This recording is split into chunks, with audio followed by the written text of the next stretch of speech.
지금 우리 시대를 가리켜서 한 사회학자는 부끄러움이 사라진 시대라고 표현을 합니다. 정말로 어제의 뉴스를 보았습니다. 어제의 뉴스를 보았는데 어떠한 사람을 놓고 당신이 이러한 잘못을 했습니다. 당신이 선임되기까지는 이러한 과정의 잘못이 있었습니다. 부끄러운 일이니 사과를 하셔야 됩니다라고 간절하게 말합니다. 하지만 그 어느 누구도 그 잘못에 대해서 미안하다, 실수했다, 과정을 다시 검토해보겠다, 잘못했다 말하지 않습니다.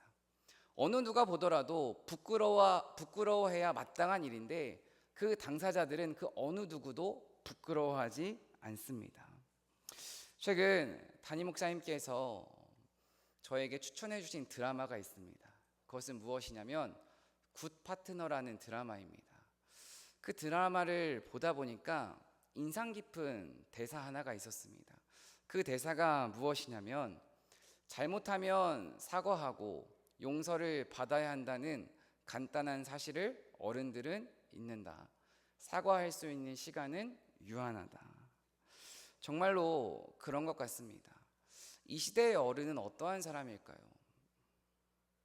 어른에 대해서 각자마다 기대하는 모습과 상들이 있겠지만 특별히 이것은 신앙과 별개되는 문제라고 생각하지 않습니다.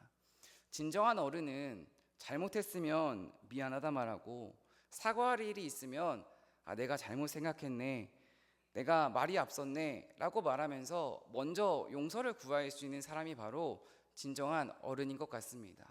이 자리에 앉아있는 저와 여러분이 진정한 어른으로 이 땅 가운데서 살아가기를 간절히 소망합니다.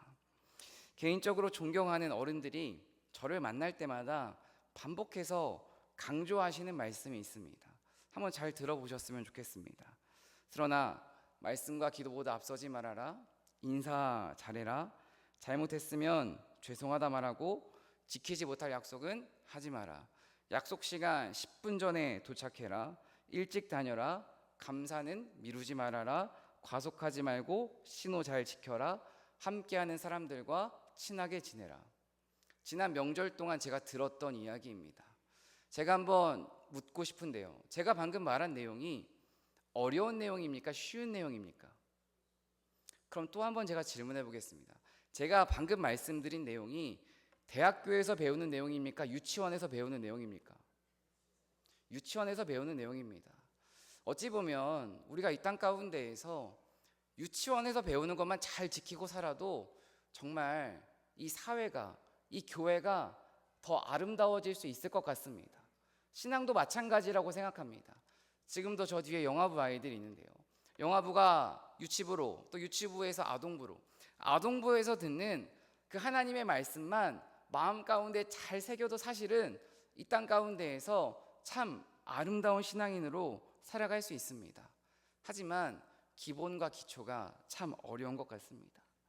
저는 개인적으로 윤동주라는 시인을 참 좋아합니다. 제가 윤동주라는 시인을 고등학교 때부터 지금까지 참 좋아하는 이유는 한 단어 때문입니다. 그 단어가 무엇이냐? 부끄러움이라는 단어 때문입니다.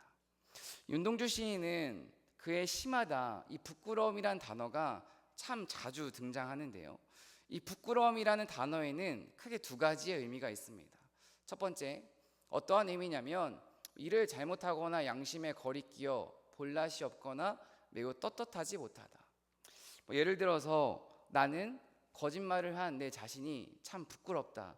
이게 바로 1번 정의에 대한 내용입니다. 2번은 우리가 잘 알고 있는 것처럼 스스로 매우 수줍어하는 모습입니다. 내가 이쁘게 한복을 입었는데 참 부끄럽더라. 이게 바로 이 수줍어하는 부끄러움의 의미입니다. 그렇다면 윤동주 시인이 말하는 부끄러움은 1번일까요? 2번일까요? 1번입니다. 윤동주 시인은 어떠한 부끄러움이 있냐면 그의 인생과 그의 시를 토대로 그가 말하는 부끄러움은 이렇게 정리해 볼 수 있습니다. 하나님과 사람과 민족 앞에서 부끄러워하고 있는 게 바로 윤동주 시인이 느끼는 부끄러움입니다. 조금 더 구체적으로 말하면 윤동주 시인의 소원은 하늘을 우러러 부끄러움 없는 삶입니다. 윤동주 시인이 말하는 이 하늘은 사실 하나님을 의미합니다. 그리고 윤동주 시인의 책 제목은, 시집 제목은 하늘과 별과 바람과 시인데, 여기서 말하는 별은 영원히 빛나는 빛, 바로 예수님을 상징하고요. 또 윤동주 시인이 말하는 그 바람은 사실 성령을 의미합니다. 제가 이렇게 말할 수 있는 근거는 윤동주 시인에게는 아주 깊은 믿음과 신앙이 있었기 때문입니다. 그는 한 신앙인으로서 하나님 앞에서 정말 부끄럽지 않은 인생을 살고 싶었습니다. 또 윤동주 시인은 한 부모의 아들로서 부모님에게 효도하면서 정말 부모님 가까이에서 참된 아들로 살고 싶었습니다. 또 윤동주 시인은 그 일제강점기라는 그 시대 가운데에서 한 청년으로서 민족의 아픔에 침묵하지 않고 동참하고자 하는 그러한 열정과 마음이 있었습니다. 하지만 신앙인으로서 하나님 앞에서 부끄러운 모습을 보이고, 또 부모님에게는 멀리 떨어져서 효도하지 못하고 시대의 아픔에 적극적으로 참여하지 못하는 자기 자신의 모습을 보면서 윤동주 시인은 지금 부끄럽다고 말하고 있는 것입니다. 윤동주 시인이 스스로 부끄러워하고 괴로워하는 모습을 또 한편의 시를 통해서 우리는 알아볼 수가 있는데요. 쉽게 쓰여진 시라는 그 시를 보면 윤동주 시인은 이렇게 말을 합니다. 인생은 살기 어렵다는데 시가 이렇게 쉽게 쓰여진다는 것은 부끄러운 일이다. 친구들은 총과 칼을 들고 그 식민 일제의 그 지배 가운데에서 그 일제의 지배에 저항하기 위해서 자신들의 목숨을 걸고 싸우고 있는데, 자기 자신은 일본에 와서 창씨 개명을 하고 부모님께 학비를 받아서 일본어 책을 펴놓고 공부하는 그 모습을 보면서 스스로 부끄러워하고 있는 것입니다.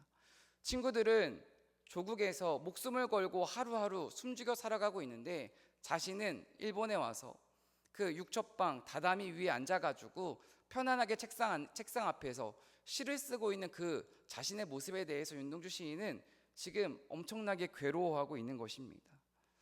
오늘 말씀을 준비하면서 문득 이 윤동주 시인의 모습을 저에게 빗대어 보았습니다. 설교를 준비하는 그 모습, 또 설교를 하는 제 자신의 모습을 생각하면서 부끄러움이 존재했습니다. 성도님들께서는 아침부터 저녁까지 일터에 나가서 땀을 흘리고 수고하면서 그렇게 힘들게 살아가는데, 때로 나는 너무나도 쉽게 기도하셔야죠, 용서하셔야죠, 사랑하셔야죠, 예배 포기하지 마셔야죠, 금식하면서 기도하셔야죠. 하나님은 살아계시니까 믿음 잃어버리지 마세요. 하나님은 지금도 역사하고 계시다니까요. 맞는 말입니다. 중요한 말이고 지켜야 하는 말이고 신앙에 있어서 근본적인 말입니다. 하지만 이 맞는 말과 중요한 말과 신앙의 원리 되는 말을 너무나도 쉽고 너무나도 가볍게 나는 말하고 있는 것 같아서 참 부끄러웠습니다. 저는 이 자리에서 성도님들께 조심스럽게 질문 한 가지를 하고 싶습니다. 최근 언제 어떠한 부끄러움을 느껴보셨습니까? 아빠로서 자녀들에게 어떠한 부끄러움을 느껴보셨습니까? 아내로서 남편에게 어떠한 부끄러움을 느껴보셨습니까? 목사로서, 전도사로서, 신앙인으로서 하나님 앞에서 어떠한 부끄러움을 느껴보셨습니까? 고등학교에서 예수님 믿는다고 가방에 십자가 달고 다니면서 최근에 나는 어떠한 부끄러움을 마주해 보셨습니까? 영화 동주를 보면 정지용 시인이 동주에게 한마디를 건넵니다. 어떠한 말을 건네냐면, 부끄러움을 아는 건 부끄러운 게 아니다, 부끄러운 걸 모르는 게 부끄러운 것이다 라고 말을 합니다. 사랑하는 성도 여러분, 신앙인으로서 내가 부끄러운 모습을 느끼며 살아간다는 것은 부끄러운 게 아닙니다. 사실 내가 믿음을 가진 사람으로서 참 나 부족하구나, 참 나 보잘것없구나, 이것을 느끼는 것은, 이것을 자각하고 있다는 것은 진정 큰 은혜인 줄로 믿습니다. 염치는 부끄러움을 아는 마음입니다. 염치가 없는 사람은 부끄러움을 모르는 사람입니다. 우리는 부끄러움을 모르는 사람을 얌체라고 말합니다. 세상은 염치가 있는 사람을 통해 변합니다. 세상과 교회는 부끄러움을 아는 사람을 통해 변하는 줄로 믿습니다. 하나님과 사람 앞에서 부끄러움을 잃어버리지 않고, 부끄러운 모습이 있다면 회피하는 것이 아니라 인정하고 주님 앞에 정직하게 나아가는 저 여러분 되길 간절하게 소망합니다. 자신의 부끄러움을 잊지 않고 살아갔던 수많은 인물들이 있는데요. 대표적으로 성경 가운데 다윗이라는 인물이 있습니다. 이 다윗이라는 인물은 우리가 잘 알고 있는 것처럼 참 위대한 왕이지만 그의 인생 가운데에는 다른 누군가에게 들키고 싶지 않은, 숨길 수 있다면 숨기고 싶은 한편의 과거가 있습니다. 그것이 무엇이냐면 오늘 우리가 함께 읽은 그 본문 바로 앞에 11장에 등장하는 내용입니다. 사무엘하 11장을 보면 다윗은 자신의 충신 우리아의 아내 밧세바를 간음합니다. 그냥 간음하는 것이 아니라 밧세바의 남편 우리아가 전쟁에 나가자 혼자 있는 그 아내의 모습을 보고 혼자 마음에 들어서 그 아내를 부릅니다. 불러서 그 아내와 동침을 합니다. 거기서 끝나지 않았습니다. 밧세바가 임신을 했습니다. 밧세바가 임신을 했다는 소식을 듣자 다윗은 너무나도 조급했는지 우리아를 전장에서 죽게 만듭니다. 한마디로 지금 시대로 말하면 우리아를 계획적으로 살인했다는 것입니다. 그 내용이 사무엘하 11장 14절과 15절 말씀에 등장하는데요. 함께 읽어보도록 하겠습니다. 함께 읽겠습니다. 다음 날 아침에 다윗은 요압에게 편지를 써서 우리아의 편에 보냈다. 다윗은 그 편지에 다음과 같이 썼다. 너희는 우리아를 전투가 가장 치열한 전선으로 앞세우고 나아갔다가 너희만 그의 뒤로 물러나서 그가 맞아서 죽게 하여라. 15절 말씀을 띄워주시고요. 지금 우리아가 죽었습니다. 우리아는 누가 죽였습니까? 적군이 죽였습니까? 다윗이 죽였습니다. 그러면 우리아는 왜 죽었습니까? 전쟁하다가 충성스럽게 싸우다가 죽었습니까? 아닙니다.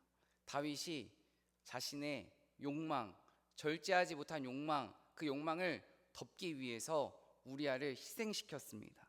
이것을 통해서 우리는 다윗이 어떠한 사람인지 알 수 있습니다.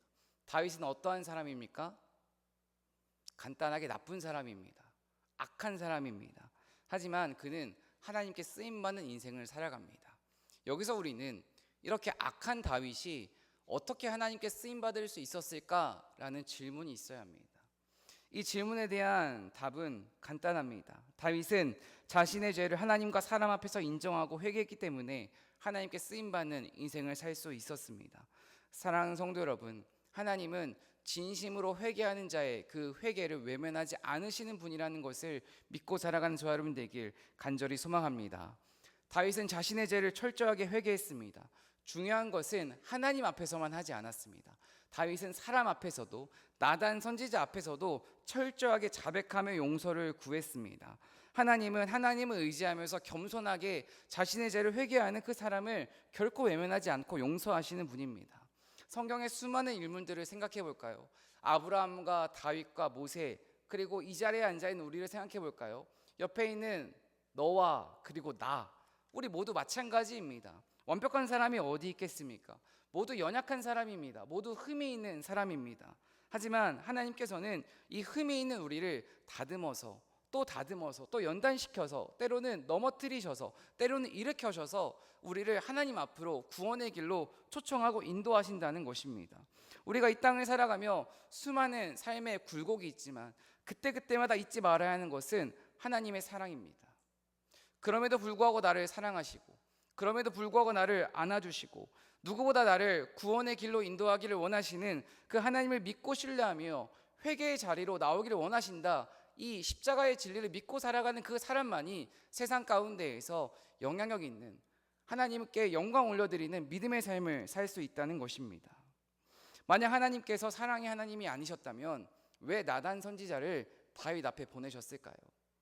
사랑의 하나님이 아니셨다면, 심판의 하나님이 아니셨다면 하나님께서는 굳이 나단 선지자를 다윗 앞으로 보내지 않으셨을 것입니다.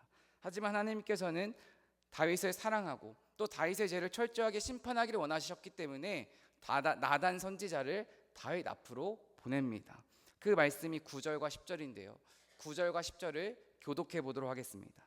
그러한데 어찌하여 내가 여호와의 말씀을 업신여기고 나 보기에 악을 행하였느냐? 내가 칼로 햇사람 우리아를 치되 암몬 자손의 칼로 죽이고 그의 아내를 빼앗아 내 아내로 삼았도다. 10절입니다.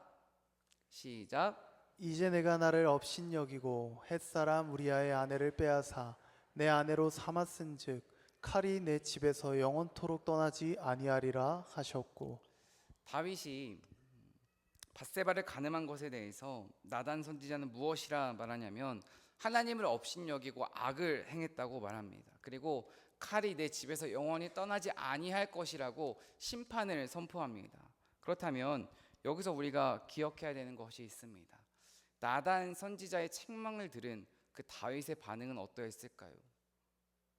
다윗이 왕이라는 것을, 힘이 있는 왕이라는 것을 기억하시면서 13절 말씀을 함께 읽어보도록 하겠습니다.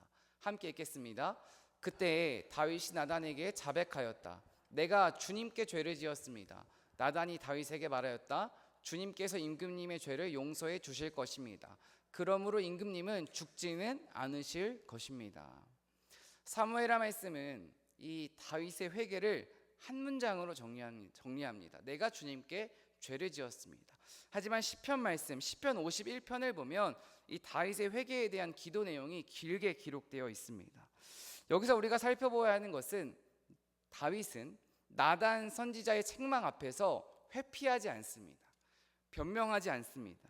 어떠한 이유도 들지 않고 즉시 회개합니다. 사랑하는 성도 여러분, 즉시 회개할 수 있는 것이 진정 주님의 은혜인 줄로 믿습니다.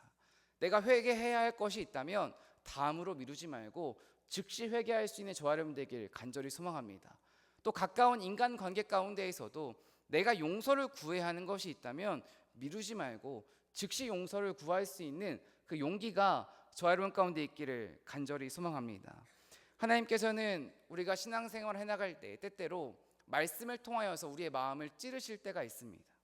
또 힘든 상황과 또 내가 마주하기 어려운 사람을 통해서 내 인생을 괴롭게 만드실 때가 있습니다. 그때마다 우리가 기억해야 되는 하나님의 본심은 나를 향한 하나님의 사랑이라는 것입니다. 다윗을 사랑하시기에 나단 선지자를 통해 책망하셨다는 그 하나님의 사랑을 잊지 않는 저 여러분 되길 간절히 소망합니다. 시편 51편 17절 말씀인데요, 제가 읽어보도록 하겠습니다. 하나님께서는 원하시는 재물은 찢겨진 심령입니다.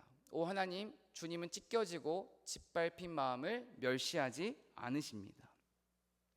이 시편 51편은 다윗이 나단 선지자의 책망을 듣고 하나님 앞에 회개하는 시인데요, 잘못을 지적당한 다음에 다윗은 하나님 앞에 어떻게 회개하고 있습니까? 찢겨진 마음으로 회개하고 있습니다. 이것을 메시지 성경을 보니까 다윗은 이렇게 말합니다. 주님의 세탁기에 나를 돌려주십시오. 한마디로 너무나도 더러운 내 몸을 주님이라는 세탁기에 집어넣어서 빨아달라고, 깨끗하게 빨아달라고 다윗은 하나님 앞에 간절히 부르짖고 있습니다. 사랑하는 성도 여러분, 우리가 해야 되는 것은 다른 것이 아닙니다. 다른 누군가의 죄를 보며 지적하는 것이 아니라 내 마음의 죄를 보며, 너무나도 더러운 내 마음의 때를 보며 주님 앞에, 하나님, 내 죄를 주님의 세탁기에 맡기고 싶습니다. 내 더러운 흠을 주님 앞에 맡기고 싶습니다. 이러한 주님 앞에 진실되게 회개할 수 있는 그 회개의 영이 오늘 저녁 저와 여러분 가운데 가득하기를 소망합니다. 윤동주 시인은 자신의 서시를 통하여서 이렇게 고백합니다. 잎새에 이는 바람에도 나는 괴로웠다.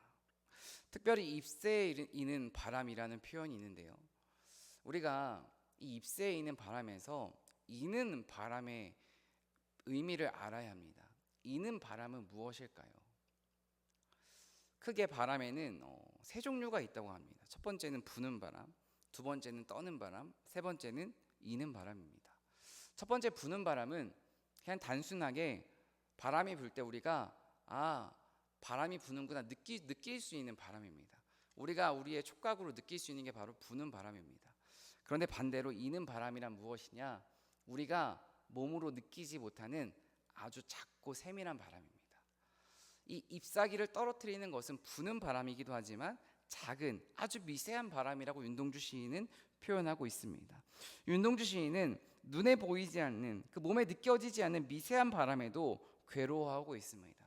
이것은 무엇을 의미할까요? 내가 느끼기 어려운 작은 죄에도, 내가 자각하기 어려운 아주 작은 실수에도 윤동주 시인은 너무나도 괴로워하고 아파했다는 것입니다. 사랑하는 성도 여러분, 다윗도 마찬가지입니다. 왕으로서 나단의 질책을 무시할 수 있습니다. 한 번 죄를 저지른 사람이 두 번 죄를 저지르는 게 어려웠겠습니까? 하지만 그는 나단 선지자의 질책을 아주 온전히, 아주 세밀하게 다 받아들입니다. 그리고 진실하게 하나님 앞에 엎드립니다. 그래서 저는 오늘 이 말씀을 통하여서 두 가지를 함께 나누고자 합니다. 첫 번째, 내가 어떠한 존재인지를 우리가 회복해야 한다는 것입니다. 사랑하는 성도 여러분, 우리는 어떠한 존재입니까? 우리는 어떠한 존재입니까? 우리는 하나님 앞에서 부족한 존재입니다. 연약한 존재입니다. 보잘것없는 존재입니다. 하지만 가장 먼저 나와야 하는 것은 하나님의 사랑받는 자녀라는 것을, 사랑받는 존재라는 것을 잊지 않는 저 여러분 되기를 간절히 소망합니다. 시편 51편 1절과 3절 말씀입니다. 메시지 성경으로 보면 첫 문장이 무엇입니까? 다윗은 자신의 죄를 하나님 앞에 회개하기를 기도하면서 사랑이 많으신 하나님 은혜를 베푸소서라고 기도하고 있습니다. 다윗은 다른 그 어떤 것보다 나의 죄를 뛰어넘는, 나의 연약함을 뛰어넘는 그 사랑의 하나님을 믿고 있었습니다. 그 사랑의 하나님을 신뢰하고 있었습니다. 그렇게 그는 자신의 죄를 온전히 고백할 수 있었던 것입니다. 지난 토요일 온가족 새벽 기도회 때 나누었던 예화인데요, 다시 한번 나누도록 하겠습니다. 제가 초등학교 때 아버지와 함께 했던 놀이 가운데에 두 가지가 있습니다. 첫 번째는 미끄럼틀 위에서 뛰어내리는 겁니다. 제가 놀이터에 가서 미끄럼틀 위에 올라갑니다. 그럼 아버지는 밑에서 슬원아 뛰어내려 이렇게 말씀하십니다. 그러면 저는 아버지를 믿고 뛰어내립니다. 제가 기꺼이 과감하게 뛰어내릴 수 있는 이유는 내가 뛰어내릴 때 아빠는 절대 나를 피하지 않을 거야. 아빠는 거짓말하지 않을 거야. 아빠는 나를 보호해 줄 거야 라는 신뢰, 그 믿음이 있기 때문에 저는 뛰어내릴 수 있는 것입니다. 아버지와 두 번째로 했던 놀이가 무엇이냐면, 이제 아버지가 땅에 엎드리면 제가 아버지 위에 올라갑니다. 그러면은 비행기 놀이라고 아시나요? 제가 잘 표현을 못 하겠는데 아버지의 손과 제 발을 맞대고 제가 아버지의 몸 위로 올라갑니다. 그럼 아버지가 저를 막 비행기를 태워주십니다. 그러면 그 어린 성스런이 그렇게 위에 올라갈 수 있는 이유는 무엇일까요? 아버지는 나를 뿌리치지 않을 거야. 아버지는 나를 지켜줄 거야. 그 믿음이 있었기 때문에 저는 재밌게 비행기를 타고 재밌게 뛰어내릴 수 있었던 겁니다. 사람과 사람과의 관계도 그런 것 같습니다. 나를 사랑한다는 확신, 나를 보호해 줄 것이라는 그 신뢰, 이것만 있어도 기꺼이 뛰어내릴 수 있고 기꺼이 나의 부끄러움과 나의 아픔과 나의 상처를 드러낼 수 있습니다. 지금 다윗은 그것을 하나님과의 관계 가운데로 이어가고 있습니다. 내가 큰 죄를 저질렀지만 하나님은 나를 버리지 않고 하나님은 나를 끝까지 사랑할 것이라는 그 신뢰, 그 믿음, 그 확신이 있었기 때문에 다윗은 하나님 앞으로 자신의 죄를 가져갈 수 있었던 것입니다. 사랑하는 성도 여러분, 하나님을 향한 그 신뢰와 믿음이 저와 여러분 가운데 가득하길 간절히 소망합니다. 에베소서 2장 3절과 5절 말씀인데요, 함께 교독해 보도록 하겠습니다. 우리도 모두 전에는 그들 가운데에서 육신의 정욕대로 살고 육신과 마음이 원하는 대로 행했으며 나머지 사람들과 마찬가지로 날 때부터 진노의 자식이었습니다. 그러나 하나님은 자비가 넘치는 분이셔서 우리를 사랑하신 그 크신 사랑으로 말미암아 5절 함께 읽겠습니다. 시작. 우리를 그리스도와 함께 살려주셨습니다. 여러분은 은혜로 구원을 얻었습니다. 사랑하는 성도 여러분, 우리의 존재는 첫 번째 하나님의 사랑받는 자녀입니다. 하지만 두 번째 우리가 기억해야 되는 우리의 존재는 우리는 어쩔 수 없이 육신의 정욕대로 살아가는 진노의 자녀라는 것입니다. 사도 바울도 자신의 모습을 보면 죄인 중에 괴수라고 말하지 않습니까? 한번 우리의 삶을 정직하게 돌아보았으면 좋겠습니다. 예수님을 믿는다고 말하지만 우리의 삶 가운데 진정 사랑이 차고 넘치십니까? 예수님을 믿는다 말하지만 우리의 삶 가운데에 진정한 섬김과 용서가 가득하십니까? 얼마나 쉽게 분노하고 얼마나 쉽게 서운해하고 얼마나 쉽게 나쁜 마음을 품습니까? 사실 믿으면 믿을수록 나는 죄인이구나, 나는 정말 어쩔 수 없는 진노의 자식이구나 라는 것을 깨닫는 것이 하나님의 은혜입니다. 중요한 것은 4절 말씀에 나와 있는 그러나입니다. 나는 본질적으로 나의 태생은 너무나도 악한 진노의 자녀지만, 그러나 하나님은 사랑과 자비가 넘치는 분이셔서 나를 구원해 주셨다. 이게 바로 십자가의 진리인 줄로 믿습니다. 구원은 하나님의 선물입니다. 구원은 우리의 노력과 우리의 열심과 우리의 행위로 얻을 수 있는 것이 아닙니다. 이것을 어떻게 증명할 수 있습니까? 십자가를 통해 증명할 수 있습니다. 하나님은 우리를 사랑하시기에 인간의 몸을 입고 이 땅에 오셨습니다. 하나님은 우리를 사랑하시기에 독생자 아들 예수 그리스도를 십자가에 못 박아 죽이시고 우리를 살리셨습니다. 이것이 십자가의 복음이자 십자가의 진리인 줄로 믿습니다. 이것이 우리 모든 사역과 우리 모든 신앙의 기초가 되어야 합니다. 하지만 이것의 순서가 바뀌어서 십자가가 아니라 내가 위에 있기 때문에 우리는 때때로 실족하고 낙심하고 하나님을 멀리하는 것입니다. 사랑하는 성도 여러분, 내가 어떠한 상태에 있든지 하나님은 나를 존재 자체로 사랑해 주신다는 것, 이것을 믿고 십자가의 길을, 신앙의 삶을 살아가는 저 여러분 되길 간절히 소망합니다. 또한 내가 어떠한 상태에 있든지 나는 본질적으로 진노의 자녀지만 나를 하나님은 사랑하신다는 그 확신이 있어야 우리는 철저하게 주님 앞에서 부끄러움을 느끼고 우리의 죄를 자각하는 인생을 살아갈 수가 있습니다. 윤동주는 자신이 그리스도인이라는 그 정체성을 어떻게 나타내고 있습니까? 다윗은 자신이 하나님의 자녀라는 그 정체성을 어떻게 말하고 있습니까? 술, 담배 안 한다고 그리스도인이라고 말할 수 있는 것이 아닙니다. 예배 빠지지 않는다고 그리스도인이 아닙니다. 헌금을 많이 한다고 그리스도인이 아닙니다. 본질적으로 내가 어떠한 존재인지를 알아야, 나는 죄인 중에 괴수지만, 나는 참 보잘것없고 연약한 존재이지만 그래도 나를 사랑하신다는, 그래도 나를 기다리시는 그 하나님의 사랑을 아는 것, 삶으로 증명하는 것이 우리가 세상에 외칠 수 있는 참된 그리스도인의 정체성인 줄로 믿습니다. 이것을 믿고 세상 가운데에서 빛과 소금으로 살아가길 간절히 소망합니다. 오늘 우리가 다윗의 삶을 통하여서 또 윤동주의 서시를 통하여서 두 번째로 기억해야 되는 것은 죄에 대한 민감함을 회복해야 한다는 것입니다.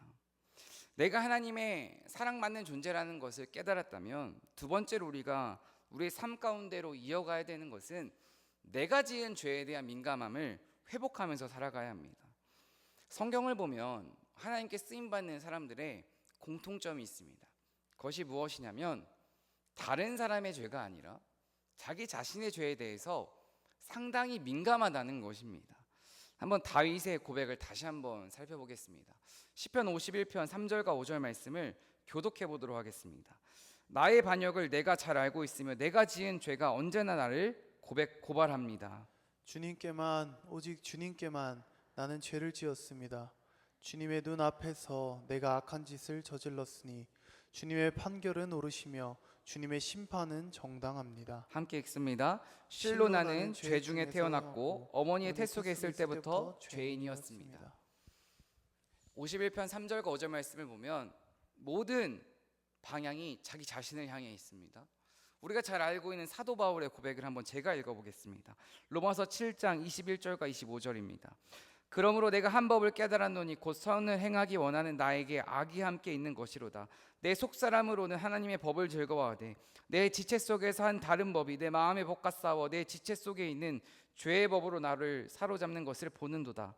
오호라, 나는 곤고한 사람이로다. 이 사망의 몸에서 누가 나를 건져내랴. 우리 주 예수 그리스도로 말미암아 하나님께 감사하리로다. 그런즉 내 자신이 마음으로는 하나님의 법을, 육신으로는 죄의 법을 섬기노라. 다윗과 바울이 공통적으로 말하는 단어가 무엇입니까? 너가 아니라 나입니다. 보통의 사람들은, 저를 포함해서입니다, 타인의 죄에 대해서는 너무나도 발달되어 있습니다. 너무나도 타인의 부족함과 연약함은 너무나도 잘 봅니다. 하지만 우리 자기 자신의 죄에 대해서는 너무나도 관대합니다. 다른 사람의 작은 잘못은 참지 못하지만 나의 잘못에 대해서는 어떻게 반응하고 있습니까? 나의 흠과 더러운 죄는 외면하기 쉽지만 다른 사람의 죄와 잘못은 그냥 넘어가기 어려운 것이 인간의 본성입니다. 하지만 바울과 다윗은 지금 다른 사람의 죄보다 그 이전에 앞서 행하는 것이 무엇이냐? 자신의 죄를 보면서 나 정말 하나님 앞에서 잘 살고 싶은데 정말 육신 때문에 죄 앞에서 무너지는 존재구나. 정말 나 답답한 인간이구나. 나 곤고한 사람이구나라고 정말 통곡하면서 괴로워하고 있습니다. 사랑하는 성도 여러분, 우리가 회복해야 되는 두 번째는 무엇입니까? 내가 하나님의 사랑받는 자녀라는 것을 알았다면 다른 사람의 잘못에 대해서 말하기 전에 내가 얼마나 본질적으로 악한 존재인지, 내가 이번 한 주 동안 이 땅 가운데서 얼마나 수많은 죄를 지으며 살아가는 존재인지를 깨달아야 한다는 것입니다. 윤동주의 시 가운데 팔복이라는 시가 있습니다. 팔복의 시를 보면 똑같은 문장이 8번 반복되는데요, 바로 이 문장이 반복됩니다. 슬퍼하는 자는 복이 있나니, 슬퍼하는 자는 복이 있나니, 슬퍼하는 자는 복이 있나니, 슬퍼하는 자는 복이 있나니. 윤동주가 말하는 슬픔은 자기 자신의 죄에 대한 슬픔입니다. 그 다음이 바로 민족에 대한 슬픔입니다. 그렇다면 우리는 지금 무엇 때문에 슬퍼하고 있습니까? 하나님의 말씀을 매일 듣고 있지만 우리의 삶 가운데에서 말씀은 기억하지 못하고 내 뜻대로 살아가는 그 죄에 대해서 슬퍼하고 있습니까? 하나님의 말씀을 이렇게 선포하고 있지만 집에 돌아가면은 내가 어떤 말 했는지도 모르고 내 마음대로 살아가는 그 모습에 대해서 진짜 아파하고 괴로워하고 있습니까? 하나님 사랑한다 입술로 고백하지만 하나님의 은혜를 구한다고 매일매일 기도하고 있지만 세상 가운데에서는 작은 유혹에도 쉽게 넘어가는 그 모습을 보면서 진정 아파하고 괴로워하고 슬퍼하고 있냐는 것입니다. 제가 신앙생활하면서 시간이 지날수록 깨닫는 것이 있습니다. 21살에 하나님을 인격적으로 만나고 이제 14년 정도가 됐습니다. 제가 시간이 지날수록 깨닫는 것은 나는 진짜 사랑이 없는 존재라는 것입니다. 그래도 나는 참 따뜻한 사람인 줄 알았는데 진짜 차가운 사람이라는 것을 시간이 지날수록 깨닫고 있습니다. 그리고 부끄러운 이야기지만 결혼을 하고 나니까 진짜 나는 사랑이 없는 존재구나, 진짜 나는 이기적인 존재구나라는 것을 사실 날마다 깨닫고 있습니다. 사랑하는 성도 여러분, 우리는 무엇 때문에 슬퍼하고 있습니까?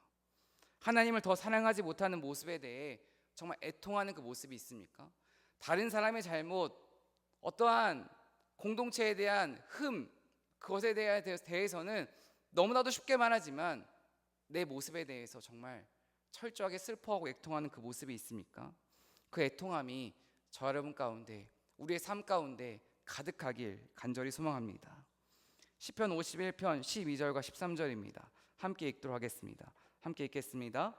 주님께서 베푸시는 구원의 기쁨을 내게 회복시켜 주시고 내가 지탱할 수 있도록 내게 자발적인 마음을 주십시오. 반역하는 죄인들에게 내가 주님의 길을 가르치게 하여 주십시오. 죄인들이 주님께로 돌아올 것입니다. 12절 말씀을 보면 다윗은 구원의 기쁨을 회복했습니다. 그러면 그 구원의 기쁨이 회복되자 다윗은 뭐라고 말하고 있습니까? 하나님, 제가 하나님의 은혜를 받았으니까 이제 저 잘 살아보겠습니다, 이렇게 말하지 않습니다. 저 하나님의 은혜를 받았으니까 이제는 반역하는 죄인들에게 내가 주님의 길을 가르치고 싶습니다 라고 말합니다. 이것을 단순하게 말하면 하나님, 제가 하나님의 사랑 받았고 하나님 은혜 경험했으니까 이제 하나님을 모르는 사람들에게 하나님의 은혜를 가르치겠습니다 라고 자신의 입술로 고백한다는 것입니다. 구원의 기쁨을 회복한 사람에게 반드시 주어지는 것이 무엇이냐?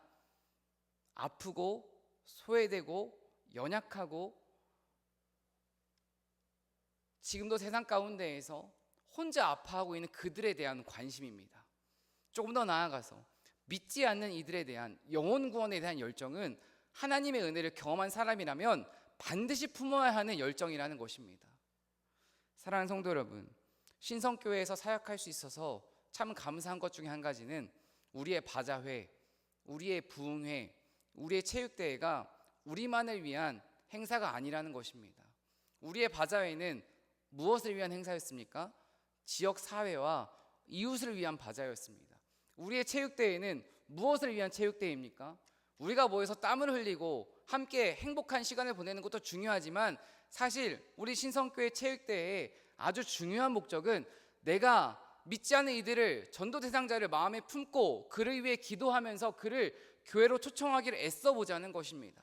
하나님이 가장 기뻐하시는 그 지상명령 영혼 구원을 위한 열정을 다 같이 한번 기도해보고 그 은혜를 함께 맛보자는 것입니다. 사랑하는 성도 여러분, 영혼 구원은 내가 하는 것이 아닙니다. 우리가 기도하면 하나님이 일하시는 줄로 믿습니다. 우리가 해야 되는 것은 믿음이 없는 자들, 교회를 떠난 자들을 위해 이름을 불러가며 기도해야 하는 것인 줄로 믿습니다. 만약 영혼 구원을 향한 열정이 없다면 그것 또한 오늘 말씀에 빗대어 내가 하나님 앞에서 부끄러워해야 하는 모습입니다. 체육대회를 위해 우리가 남은 기간 해야 되는 것이 있습니다. 멀리 가지 않았으면 좋겠습니다. 우리 가족 가운데서 믿지 않는 이들이 있다면 그의 이름을 불러가며 각자 삶의 자리 가운데서 기도하는 저 여러분 되길 간절히 소망합니다. 또 믿지 않는 친구와 믿지 않는 이웃을 위하여서 새벽마다 수요 저녁 주일 저녁마다 함께 합심하여 기도하는 저 여러분 되길 간절히 소망합니다. 우리가 세 번째로 오늘 말씀을 통해서 마지막으로 기억해야 되는 것은 회개의 영성을 회복해야 한다는 것입니다. C.S. 루이스는 타락한 시대에는 죄 문제를 해결하고자 하는 진지한 몸부림이 사라졌다고 말합니다. 이것을 우리 삶 가운데 적용해 보면 내 삶 가운데에 나는 그렇게 회개할 게 없는데 라고 생각하고 있다면 내가 정말 말씀 앞에 서 있는지 깊이 성찰해 보아야 한다는 것입니다. 죄인이 믿는 사람이 착각하는 것 중에 한 가지가 무엇이냐? 나는 그렇게 큰 죄가 없다는 것입니다.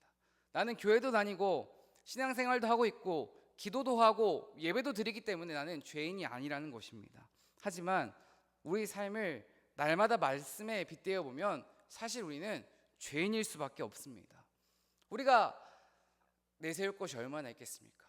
사실 우리의 마음 가운데는 선한 것이 하나도 없다고 성경 말씀 가운데 기록되어 있습니다. 회개란 죄에 대해 동의하고 인정하는 것입니다. 우리의 죄를 자백하면 하나님께서 주시는 두 가지 축복이 있는데요. 요한일서 1장 9절 말씀을 함께 읽어보도록 하겠습니다. 함께 읽겠습니다. 우리가 우리 죄를 자백하면 하나님은 신실하시고 의로우신 분이셔서 우리 죄를 용서하시고 모든 불의에서 우리를 깨끗하게 해주실 것입니다. 아멘. 죄를 자백하면 주어지는 두 가지 축복이 있습니다. 첫 번째가 무엇이냐? 용서입니다. 두 번째가 무엇이냐? 깨끗해지는 것입니다. 사랑하는 성도 여러분, 우리가 죄를 자백할 때에는 구체적으로 해야 됩니다. 아주 진솔하게 해야 됩니다. 하나님, 제가 오늘 험담하고 누군가에게 상처를 주었습니다. 하나님, 제가 오늘 너무나도 경솔하게 말했습니다. 하나님, 제가 오늘 하나님 말씀대로 살아보고자 했지만 제 뜻대로 살았습니다. 우리의 삶 가운데 날마다 주시는 그 말씀을 붙잡고 내 삶 가운데에서 회개해야 하는 것에 대해서 하나님 앞에서 진실되게 고백할 수 있는 그 회개의 영이 회복되는 이 저녁 되길 간절히 소망합니다. 우리는 살아가다 보면 친구의 잘못은 참 잘 기억합니다. 다른 사람이 나에게 준 상처는 정말로 안 잊혀지는 것 같습니다. 하지만 하나님은 자백하는 자의 그 잘못은 내가 기억하지 않겠다고 우리에게 약속하셨습니다. 이것을 믿고 정말로 이 저녁 주님 앞에 간절하게 나아가는 저 여러분 되길 간절히 소망합니다. 오늘 말씀을 마무리하겠습니다. 윤동주 시인은 참회록이라는 시를 통하여서 이렇게 말합니다. 밤마다 나의 거울은 손바닥으로 발바닥으로 닦아보자. 윤동주 시인이 참회록이라는 그 시를 통하여서 날마다 닦고자 했던 것은 무엇일까요? 제가 서론 부분에서 말씀드린 것처럼 그는 참된 신앙인이었습니다. 그렇다면 그는 하나님 앞에서 부끄럽고 시대 앞에서 부끄러운 자신의 모습을 보며 날마다 자신의 손과 발, 자신의 모든 전인격적인 행동을 통해서 하느님 앞에서 자신의 죄를 씻어보려고 애쓰고 있습니다. 그렇다면 우리는 어떠합니까? 하루의 삶을 마감하면서 오늘도 너무나도 수고했네. 내가 오늘 열심히 살았으니까 보상 심리로 드라마 하나 보고 자야지. 나 이 정도면 괜찮지 라고 하면서 정작 닦아야 될 게 너무나도 많은데 다른 사람의 죄만 흉보면서 내 삶은 닦지 않는 그 모습이 우리의 모습이지 않습니까? 참된 회개를 통하여서 참된 부흥은 시작되는 줄로 믿습니다. 나의 회개를 통하여서 우리 가정의 회복은 시작된다는 것입니다. 나의 참된 회개를 통해서 우리 교회의 진정한 부흥은 시작된다는 것입니다. 나의 회개를 통하여서 이 땅의 부흥은 진정 시작된다는 것입니다. 무엇에 민감하게 반응하며 살아가고 있습니까? 하나님의 음성과 하나님의 말씀보다 나의 지혜, 나의 욕심, 나의 세상, 내 곁에 있는 사람들의 소리에 민감하게 반응하고 있지는 않습니까? 오늘 함께 부를 찬송은 시편 8편 찬양인데요. 시편 8편 4절 말씀을 제가 읽어보도록 하겠습니다. 사람이 무엇이기에 주님께서 이렇게까지 생각해 주시며 사람의 아들이 무엇이기에 주님께서 이렇게 돌보아 주십니까? 시편 8편 4절에 나와 있는 사람이란 단어는 히브리어로 에노시라는 단어입니다. 이 에노시라는 단어는 아나시라는 단어에서 파생된 단어인데요. 이 아나시라는 단어는 구제불능, 치료가 불가능한 존재, 부패한이란 뜻이 있습니다. 우리가 어떠한 존재입니까? 구제불능입니다. 저 사람이 구제불능이 아니라 사실 내가 구제불능입니다. 구제불능인 내가 변해야, 내가 하나님의 사랑으로 변해야 구제불능 같아 보이는 저 사람을 변화시킬 수 있다는 것입니다. 구제불능인 나를 저 사람은 버리지만 하나님은 끝까지 생각해 주시고 끝까지 돌봐주신다는 것입니다. 이것이 진정한 십자가의 복음이자 하나님의 사랑인 줄로 믿습니다. 이 사랑을 기억하면서 이 저녁 주님 앞에 함께 기도했으면 좋겠습니다. 여호와 우리 주여, 주의 이름이 온 땅에 어찌 그리 아름다운지요, 어찌 그리 아름다운지요. 여호와 우리 주여,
어찌 그리 아름다운지요